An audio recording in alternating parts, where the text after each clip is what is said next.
আসসালামু আলাইকুম ওয়া রাহমাতুল্লাহ।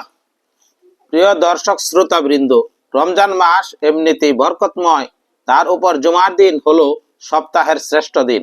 রমজানের জুমা মুমিনের জন্য এক বিশেষ নিয়ামত। কুরআন ও হাদিসের আলোকে এই দিনের গুরুত্বপূর্ণ কিছু আমলের আলোচনা করা হয়েছে। ভিডিওটি শেষ পর্যন্ত দেখার অনুরোধ রইল। নাম্বার 1, দ্রুত মসজিদে যাওয়া ও খুতবা শোনা। জুমার দিনে সবচেয়ে গুরুত্বপূর্ণ আমল হলো আজানের সাথে সাথে কেনাবেচা ও দুনিয়াবি কাজ বন্ধ করে মসজিদের দিকে দৌড়াও। আল্লাহ তাআলা কুরআনে ইরশাদ করেছেন, হে মুমিনগণ, জুমার দিনে যখন নামাজের আজান দেওয়া হয় তখন তোমরা আল্লাহর স্মরণের দিকে ছুটে যাও এবং বেচা কেনা বন্ধ করো। সূরা জুমা আয়াত 9। নাম্বার 2, সুন্নাহ সম্মত পরিচ্ছন্নতা ও সাজসজ্জা। রাসূলুল্লাহ সাল্লাল্লাহু আলাইহি ওয়াসাল্লাম জুমার দিনের জন্য কিছু বিশেষ শারীরিক প্রস্তুতির কথা বলেছেন। 1, জুমার নামাজের আগে গোসল করা সুন্নাহ।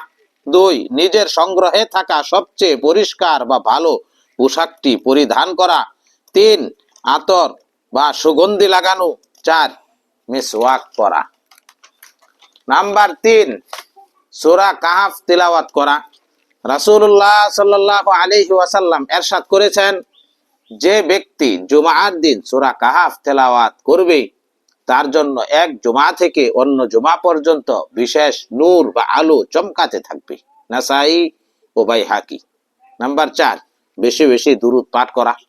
রমজান মাসে যে কোনো নেক আমলের সওয়াব বহু গুণ বেড়ে যায়। জুমার দিনে নবীজি সাল্লাল্লাহু আলাইহি ওয়াসাল্লামের উপর দুরূদ পাঠের বিশেষ ফজিলত রয়েছে। রাসূলুল্লাহ সাল্লাল্লাহু আলাইহি ওয়াসাল্লাম বলেছেন, তোমরা জুমার দিনে আমার উপর বেশি বেশি দুরূদ পাঠ করো, কারণ তোমাদের এই দুরূদ আমার কাছে পেশ করা হয়। আবু দাউদ। নাম্বার 5, দোয়া কবুলের বিশেষ মুহূর্ত ও অনুসন্ধান।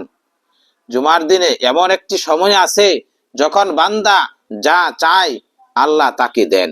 অধিকাংশ আলেমদের মতে এই সময়টি হলো আসর থেকে মাগরিবের মধ্যবর্তী সময়, বিশেষ করে ইফতারের আগ মুহূর্ত।